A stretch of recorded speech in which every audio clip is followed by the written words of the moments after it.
All right, good afternoon, everyone. It is 1 o'clock, so we will get started. And today we'll be doing the September monthly call. And this is Misty Woods, and I'll be conducting today's call. So first, let's go over the agenda for today. We'll go over a couple of SSO reminders. We'll go over the final reminders one last time. We went over the last couple of calls. We'll go over some reminders about the claims for reimbursement from the previous training that we just had, some USDA updates, some legislative updates. We'll talk about the HMI awards again. We'll go over some application reminders. Then we'll go over the memo since the last monthly call, some upcoming trainings and events, and then we'll talk about the Louisiana Tray of the Week. So let's get started with SSO reminders. So for those of you that offered SSO beyond June 30th, you should have submitted an SSO waiver with your 25-26 application for any of those sites that operated in July or August of this year. So again, we talked about this the last couple of months, but I wanted to go over it one final time because it did become effective July 1st, and it still technically is the beginning of the school year. So we'll go over some of those final rule reminders again. So we talked about this before, but the added sugar. So the final rule establishes the following added sugar limits for school lunch and breakfast. So it's basically right now product-based limits, and that was implemented beginning July 1 of 2025. So breakfast cereals may have no more than 6 grams of added sugar per dry ounce. Yogurt may have no more than 12 grams of added sugar per 6 ounces. And flavored milk may have no more than 10 grams of added sugar per 8 fluid ounces. In regards to the after-school snacks for NSLP, the final rule aligns the NSLP after-school snack meal patterns for K-12 children with the CACFP snack meal pattern requirements. The rule doesn't change the requirements for after-school snacks served to preschoolers.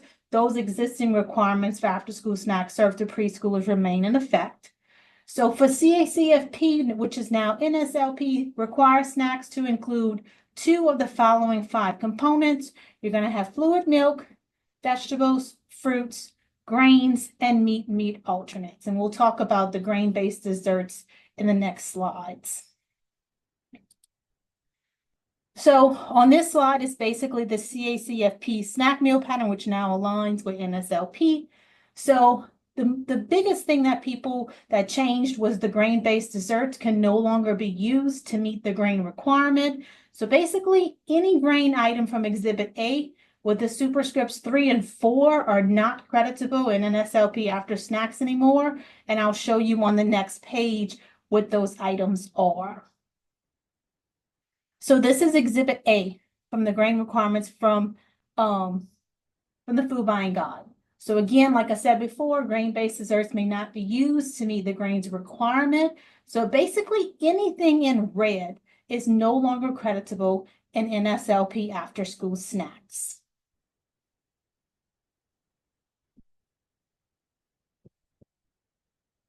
The final rule also changed who can write medical statements for meal modifications. So currently, dietitians can now be, or actually I should say in addition to the state licensed healthcare professionals, it now has a registered dietitians that can also write the medical statements to request those meal modifications on behalf of those students with disabilities. And I've actually have the regulations linked here on this slide if anyone needs to go to them. And then substitutions of vegetables for fruit at breakfast. So schools that choose to substitute vegetables for fruit at breakfast 1 day per week may offer any vegetable, including starchy vegetables. So it could be any vegetable subgroup. But schools that choose to substitute vegetables for fruit at breakfast on 2 or more days per week are now required to offer vegetables from at least 2 different vegetable subgroups. And I have the 2 USDA memos linked here if anybody needs to refer back to them.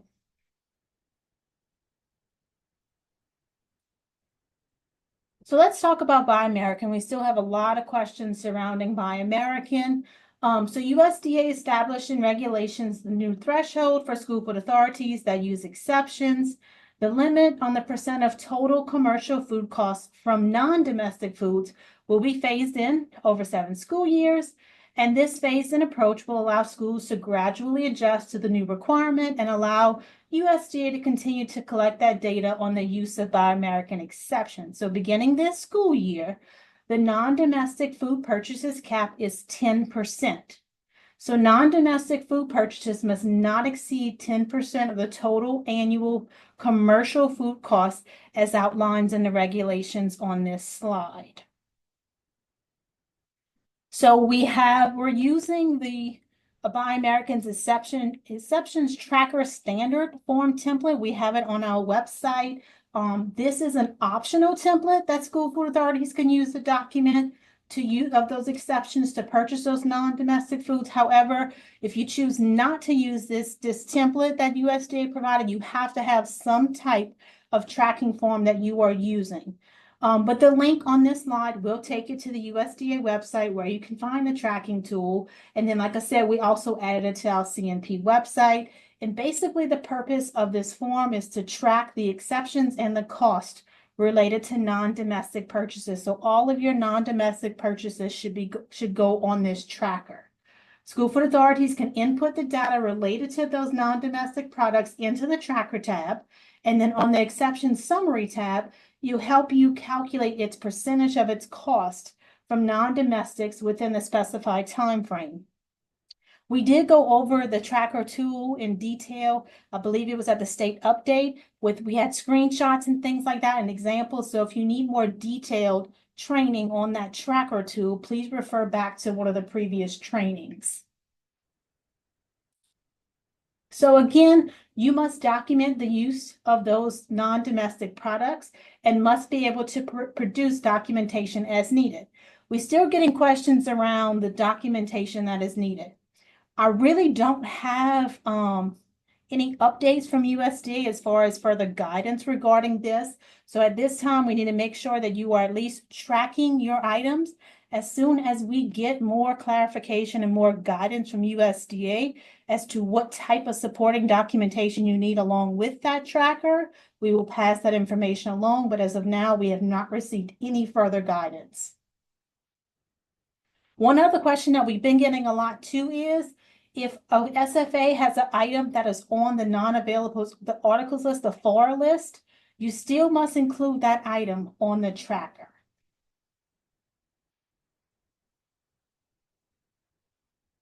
So on this slide is about the Buy American's accommodation process for this school year. There is a USDA memo that I have linked on this slide. So if you are seeking a temporary accommodation from the Buy American threshold requirement, you should complete and submit the SFA accommodation plan that's attached in that memo. We also have the memo on our website. Because what happens is when the SFA submits this accommodation plan, we have to process it. If we can approve it, we do approve it. And then we also have to report to our regional office on a quarterly basis how many accommodations were requested, how many were approved, and what type of products that they're requesting an accommodation on. So again, once you get that, we will, and I'll show you on the next slide what the form looks like. We process these as much of a timely manner as possible. So this is what the form looks like. It's very basic. We're using the USDA form template. You're going to submit this form to the main email address, childnutritionprograms@la.gov. We're going to review the completed requests in a timely manner and approve these requests if we can. And then we will notify you in writing in an email if you've been approved. And then what happens from there is if any accommodation requests that we're able to receive and approve, we continue to provide technical assistance to SFA to support that temporary accommodation as to make sure that you're demonstrating that you are trying to meet that requirement.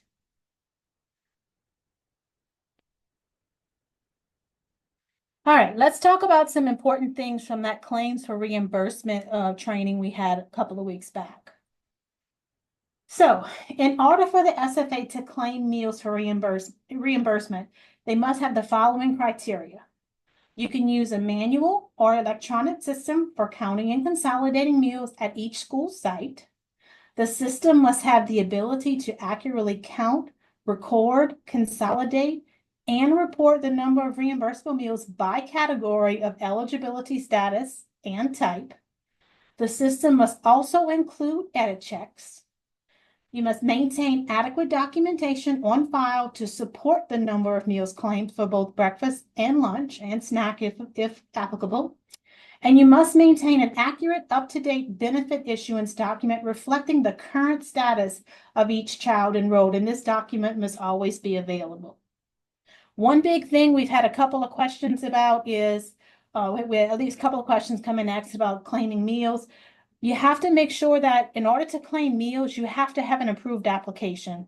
So right now, majority of people's is still in the process of being, processed right now, but they're not all approved yet. So we did receive over 100 in the last couple of days. So we're in the process of getting all of those applications approved. Hopefully, though, by the 10th of September, we have everybody's approved. So like I just talked about, sponsors should submit claims by the 10th of the month following the claim period, but sponsors must submit by the 60th calendar day following the claim period. If the claim is not submitted by the 60th calendar day following that claim period, there is a one-time exception that may be awarded every 3 years, so once every 3 years, and that is subject to program manager approval and requires a written justification that's submitted to the state agency, and confirmation letters are provided to the schools regarding the results of an exemption request. So again, this only can be done once every 3 years. Some other reminders include that meals must be claimed by the school where the student is enrolled. Individual school counts drive that severe need breakfast eligibility, and that's one of the main reasons why we make sure they try to claim at their own site. A separate claim must be submitted every month, even if the month consists of only one day. We'll see this sometimes towards the beginning of the school year or the end of the school year where they have, very small amounts of claiming days for the month. Before submitting a claim, the following information must be verified. So make sure that all the information is true and correct. The operation of the program was in accordance with the agreement on your application. The claim is just and correct. The records required by the agreement are on file to back up this claim, and the payment has not already been received. So for those of you that may be new, the claims are color-coded in the C&P system. So your completed claims, meaning that you've submitted, they've been processed, and they've been paid, they will display in pink. Waiting claims are those that have been submitted, but they're still waiting to be processed and paid. So those are going to be displayed in blue. And then the open claims are those claims that are unsubmitted. They're going to be displayed in yellow.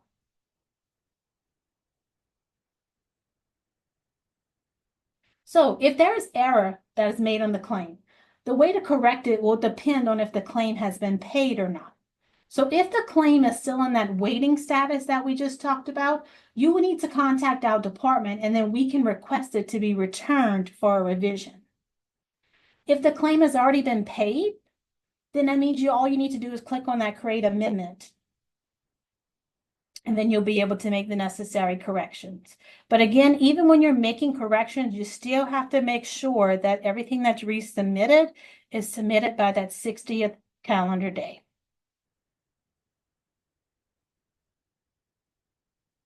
All right, let's talk about some USDA updates. We really don't have much from last month. So we did receive the reimbursement rates back in July 24th. The 2025 equipment grant, last we heard, is being delayed. USDA stated it would be most likely closer to the end of the calendar year. Normally, by now, we have it, and we're usually able to send out awards, usually by October, but at this point, they're telling us it'd be closer to the end of the calendar year. The same update that we have regarding civil rights and justice for all posters, we haven't received any updates on that. Our understanding is that they have not received clearance to print any new posters. We do have a very, very limited supply of the 2019 posters left at our office. So if you need posters, you can always print the poster from the USDA website. You just need to make sure that it's printed in the correct size, which is 11 by 17. We talked about this before regarding the new non-discrimination statement on the USDA website. There has been no official guidance received from USDA regarding that, non-discrimination statement. We were told verbally by our regional office that we can move forward with updating our forms using that non-discrimination statement, but we are still awaiting official guidance before making any additional changes. So therefore, we won't be issuing any findings on the administrative reviews related to the non-discrimination use until we receive that further guidance from USDA. So if you were using the non-discrimination statement you were using last school year, you were okay. If you're using the non-discrimination statement that's on the USDA website currently, you were okay. So I don't want people to stress about that. Until we get further guidance, we're not going to be giving findings on that. But if you're using an old non-discrimination statement, like a couple of years, 3 or 4 years back, that's not approved, then yes, that would be a finding. We talked about the legislative updates. There's no change from last month to now. So as we all know, Senate Bill 14 was signed into law on June 27th. It does not go into effect until 28-29 school year. So on this slide right here are all the items that are prohibited ingredients. And again, this does go into effect 28-29 school years, mostly your dyes, and some other items that are listed on there. We do have a little bit of time to still work this out. We're in the process of trying to figure out how we're going to do this or how we're going to manage it and look for it when it comes to findings. But for now, the goal is to have something in place prior to 28-29 school year to give people more guidance. Okay, we talked about this last month as well, about the Healthy Meals Incentive Awards. So I'm being told by USDA that they are in the process of updating the awardees map on the HMI website. In the previous USDA administration, staff would send out awardee lists monthly to our regional offices and to state agencies. But with the new administration, USDA has not been approved to send out those monthly lists. USDA is hoping to receive approval to update the awardee map soon. I have not checked in the last couple of days, but it wasn't the last time I checked. We contacted them and they were able to provide us with a list of the Louisiana awardees through June 30th. They did say that many applications were received that last week of June and that they were going to be reviewed in July and that those awardees would be notified on August 1st of their status. I haven't received any updates from USDA, so this list is as of June 30th, without the ones that came in at the very end. I'm hoping to get an updated list from USDA to have a more updated list. So we talked about this last month as well. The Fall 2025 Healthy Meals Summit is transitioning from in-person event to a virtual conference to give more people access and participation nationwide. They did say they are finalizing the updated details and will share more information soon, including the guidance and registration. And we should be expecting a formal memo from USDA. All they said was that it was forthcoming.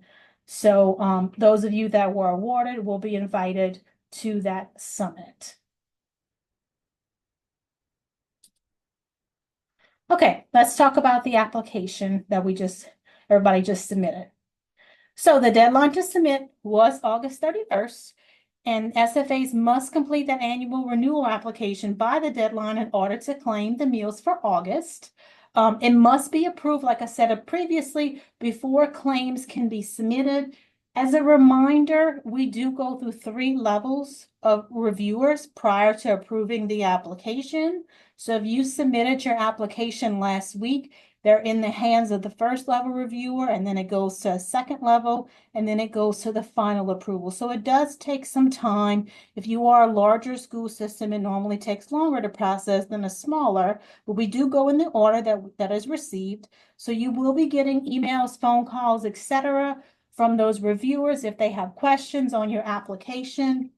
If you do receive an email and a phone call, the faster you get back to us with your answers, the faster we can make any corrections that are needed to get moved on to the next level. So please, if you do have questions or receive questions from us about your application, that you respond to us in a timely manner so that we can get your application approved, and you won't be waiting on us to approve, and you can start submitting claims for your meals. All right, next up is memos.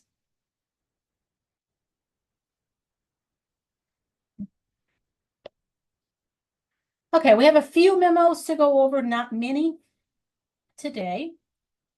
The first one is about the September training. So today is the monthly call, September 2nd. And then the next training will be on September 16th, and that's going to be the first verification training. So those of you that are processing free and reduced meal applications, this training will be for you. This is the verification process. Those of you that are CEP district-wide that do not process applications, the biggest training you need to attend is the second verification training, because it talks about the verification form that you have to submit. So the first verification training on September 16th is the verification process for those that do verification. The next memo is about the July Medicaid free lunch and Medicaid reduced lunch. So those have been added to the eScholar Direct Match. Districts, both public and non-public, should first submit their students to eScholar Person ID for ID assignment and then run their own direct match. As always, if you need assistance, please email Jane.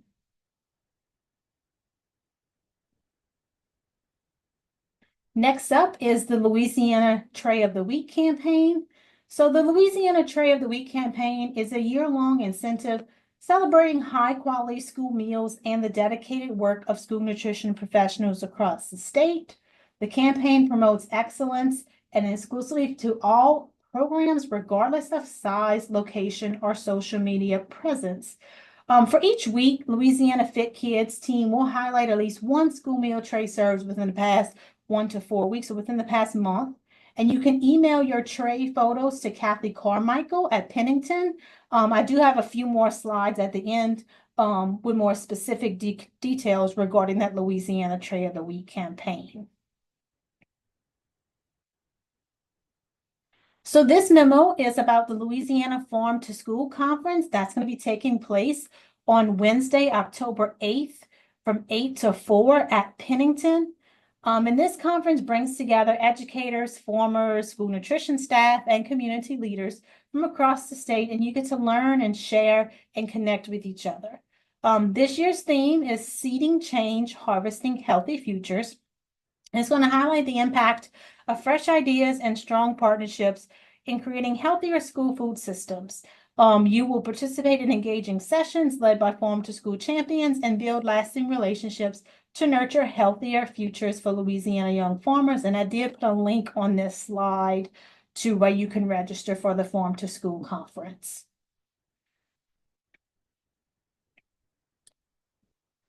This memo was a reminder about the online application for schools. This went out a week before. And then this memo was a final reminder. I think this went out a few days before the application was actually due. All right, let's talk about some upcoming trainings and events. So September, we talked about already. We had the monthly call today. We had the verification training on September 16th. And then we're going to have the ICN Financial Management for Directors on September 23rd. I do have a slide coming up with more details about that training. And then we're going to have a fresh fruit and vegetable training on September 30th, and that's only going to be for the SFAs that operate the fresh fruit and vegetable program. So those participants those SFAs that participate will receive a link to the Zoom training. And again, that's only for the ones that currently operate Fresh Fruit and Vegetable. And then in October, we'll have our monthly call on October 7th, and then we will have a state update at the SNAL conference on October 17th, and we'll also be doing an education session in addition to that at the SNAL conference. So if you want to register in Louisiana Fit Kids for any of those trainings that are open, we normally post them about a month in advance. So the October has not been posted yet, but the September's should be available for you to register for. ICN, or the Culinary Institute of ICN, does have an upcoming training or upcoming webinar on this Thursday, September 4th from 2 to 3. It's called Getting Started with Menu Planning Using Scratch and Speed Scratch Recipes. So in the webinar, school nutrition operators will share their tips for incorporating both scratch and speed scratch recipes. Participants will gain insights from operators who have successfully streamlined menu planning, including batch cooking, rotating ingredients, as well as implemented scratch and speed scratch recipes in their school meal programs. And I did put a link on this slide if you want to register for that webinar. So here's more information about that financial management training that's done by ICN. So it is in person for September 23rd. It's from 8 to 5, and it will be at Pennington. However, if you have not already registered, the class is full. So we had our max of 40 because that's the most you can have registered. However, if you didn't get a chance to register and you would like to be put on the waiting list, you can email Catherine Champagne at Pennington to be put on that waiting list. We are asking, though, if you did register and you will not be able to attend, that you please email Kathy so that we can take you off the list and add someone that's on that waiting list to take your spot. And the reason we're doing that is the last time we offered this training, we were full, we were maxed out, and we had 40 participants, and it ended up only having like 19 people show up. So over half the class didn't show up, and we really could have had more people in that class. So we will be reaching out prior to the training to everyone that is registered to make sure you are still able to attend. And if you can't attend, then we can someone else can take your spot. So on this slide also includes all the different things that are going to be covered during the class. It is an 8-hour course, so we are there all day from 8 to 5.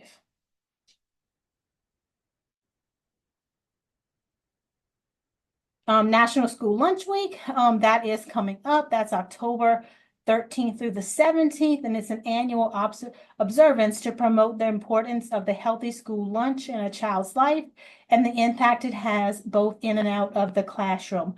So if anybody's doing anything very interesting that you would like for us, or we could possibly even send to USDA of what you're doing for National School Lunch Week, they always like to see what people are doing. So if you are doing something, please let us know and send an invite. If we can possibly make it, we will. Next up is the SNAL conference. That is October 17th through the 19th in Shreveport. On this slide, I also linked the website for SNAL conference where you can get all the information. You can register and do all of that. The conference package is in there as well. We will be there in attendance. Some of us will be there in attendance. All right, so let's talk about the Louisiana Tray of the Week. Pennington asked me to go over a few slides again with y'all because they really want this campaign to do well.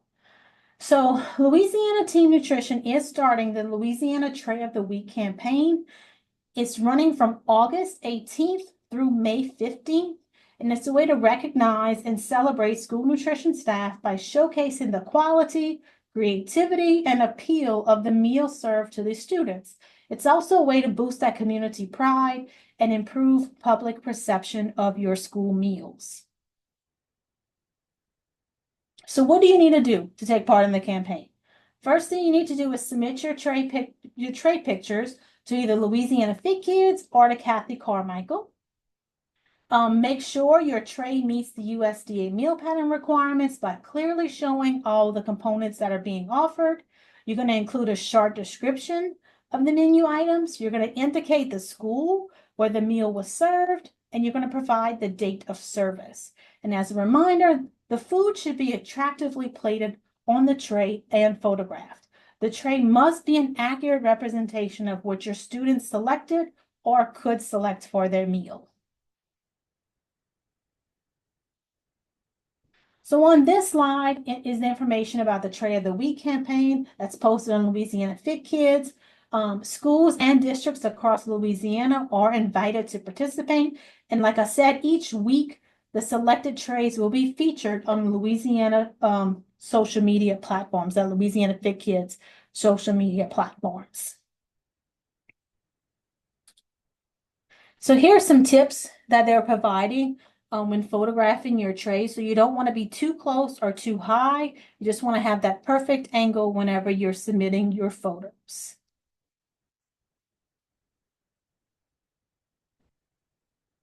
And then here are some engagement opportunities when participating in that Louisiana Tray of the Week campaign. So participation in the campaign can go on a student, parent, and community engagement for your school meal program and engage your staff. All winning schools will receive a Louisiana Tray of the Week certificate, a feature on the Louisiana Fit Kids website, and a highlight on their social media platforms. Participation provides the opportunity to highlight your school nutrition program to your community and school and district level administration. So at the end of the 2025-26 school year, a panel of Louisiana school nutrition leaders will vote on the best trays of the years, and the winning schools will be presented with an award. So again, if this is something you want to participate in, it's not hard to do. Just submit your photos to Kathy, and you'll hopefully get the Tray of the Week. All right, that's all I had for today. Does anybody have any specific questions that I can answer? You can put in the chat. You can always email us at a general email address, or you can give us a call. One thing I did not mention today that I should have probably put on a slide was about the administrative reviews. Those that are being reviewed this year should have started receiving emails from CNR, or you will be receiving emails from LDOE about your upcoming reviews. I think the on-sites are starting in October. So some review months are starting in September. So just be out on the lookout for those emails that are coming through and working with either LDOE or CNR for your review.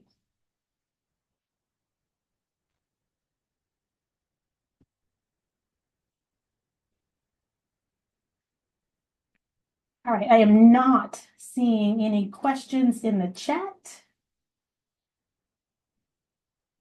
At this time, the review dates for October are they're not posted, but there's a tentative review date scheduled for October. CNR is working on November on.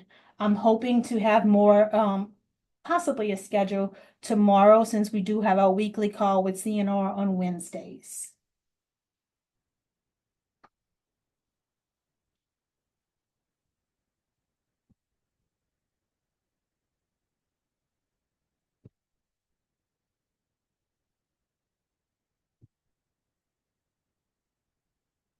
All right, I am not seeing any more questions, so I will go ahead and end today's call. But as always, if you have any further questions, contact us on the general email address or call us on the main number, and we will get back to you as soon as we can.